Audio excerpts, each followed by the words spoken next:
Hello everyone, welcome to study SM education. इस video में हम class 7 CBSE NCERT book honeycomb का first chapter 3 questions by Leo Tolstoy का second part discuss करेंगे। First part मैंने पहले ही upload कर दिया है। अगर आपने वो वीडियो नहीं देखा है तो पहले उस पार्ट को देख लीजिए ताकि ये पार्ट आपको अच्छी तरीके से समझ में आए। तो चलिए इस वीडियो को शुरू करते हैं।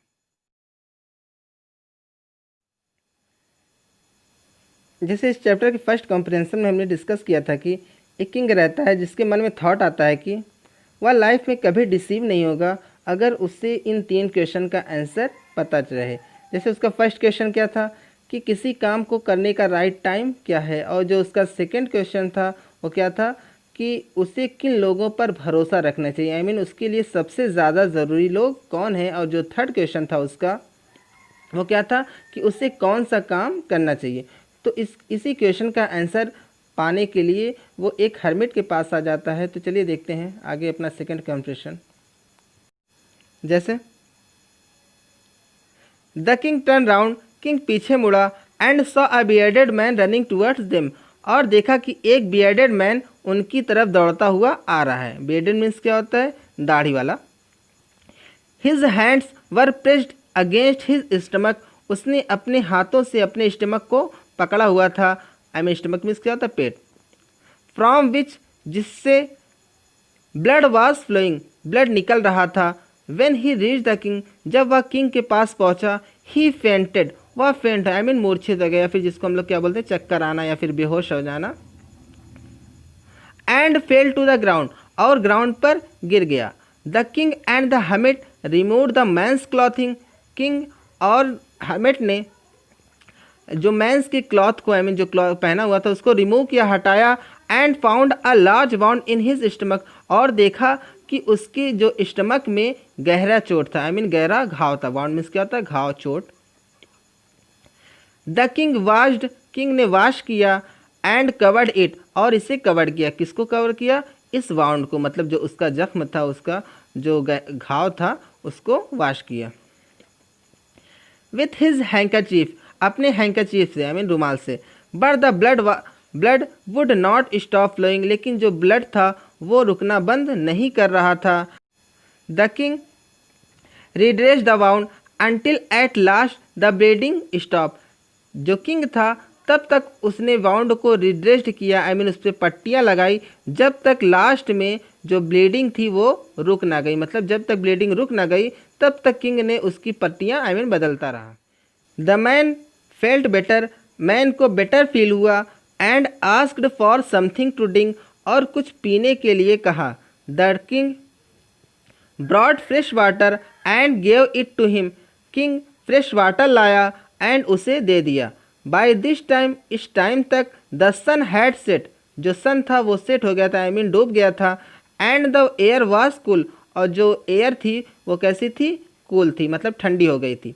The king with hermits help carried the bounded man into the हट, किंग ने हर्मिट की हेल्प से वाउंडेड मैन को उसकी आई मीन जो झोपड़ी थी, जो हट थी, उसमें लेकर आया।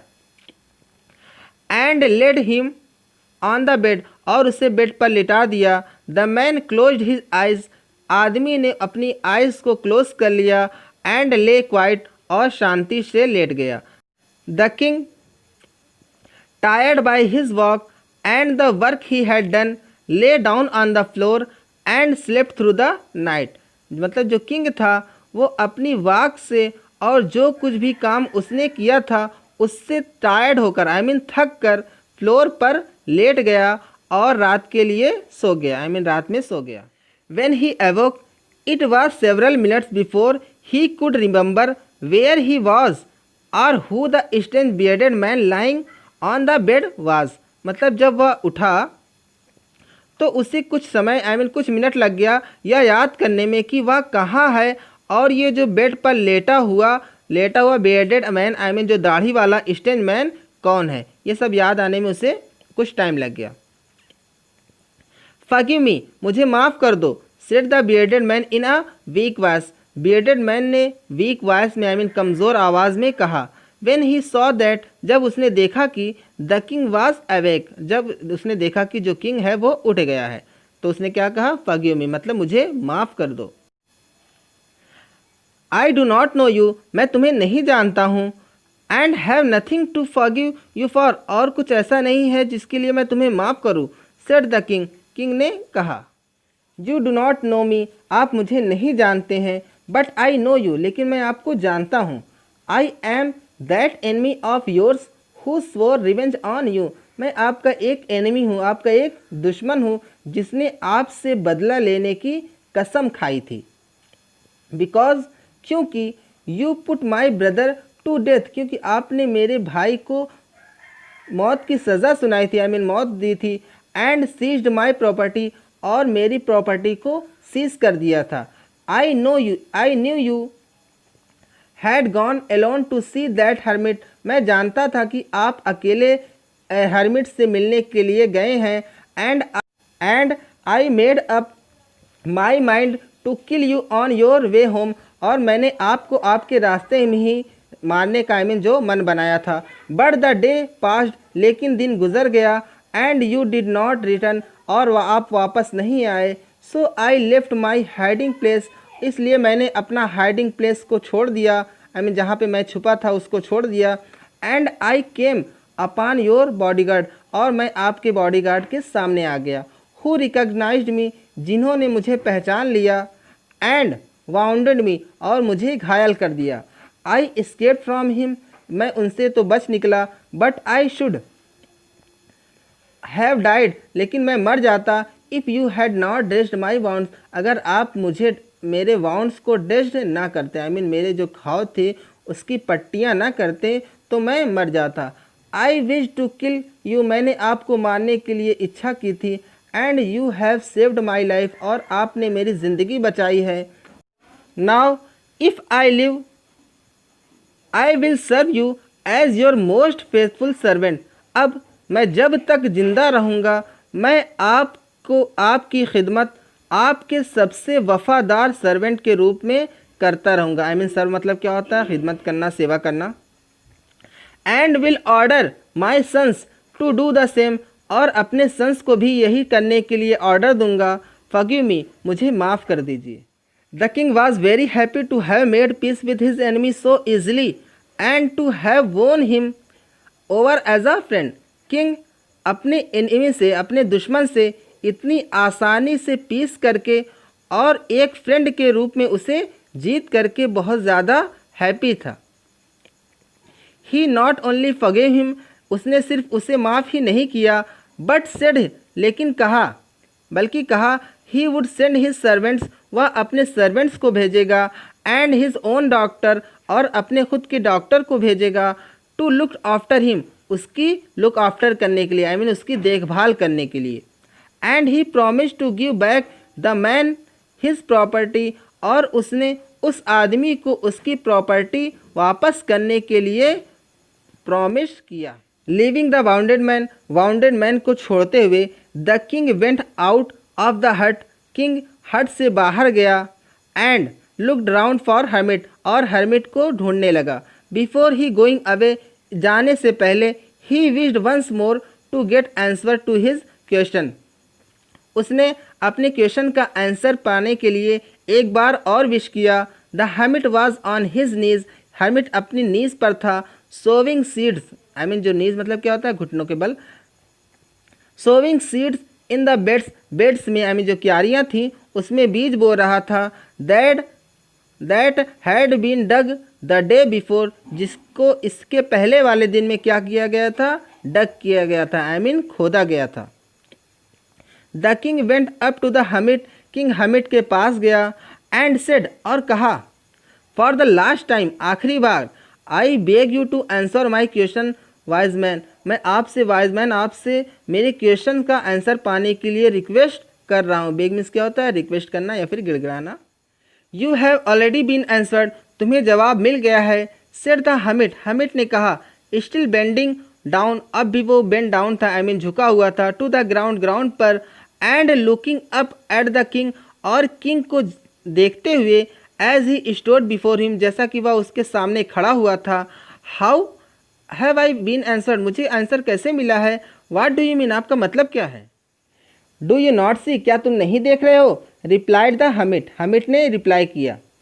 If you had not pitted my weakness yesterday, अगर तुम्हें कल मेरी वीकनेस पर दया ना आई हुई होती, and had not dug these beds for me, और तुमने मेरे लिए इन बेड्स को ना खोदा हुआ होता, you would have gone away, तो तुम चले जाते।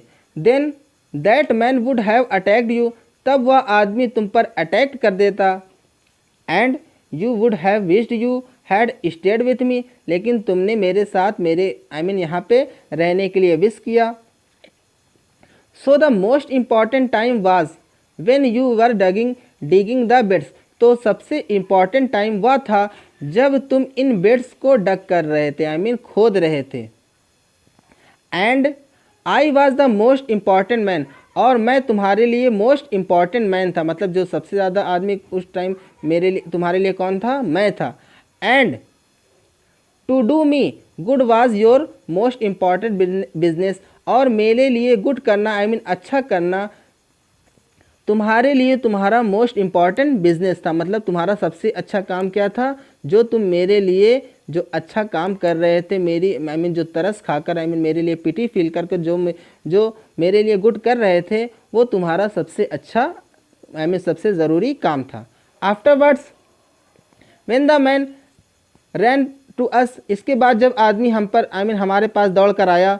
The most important time was when you were caring for him, तो मोस्ट इम्पॉर्टेंट टाइम वह था जब तुम उसकी केयर कर रहे थे। बिकॉज, क्योंकि if you had not dressed his wounds, अगर तुम उसके वाउंड्स को ड्रेस्ड ना करते, ही वुड हैव डाइड, तो वह मर जाता।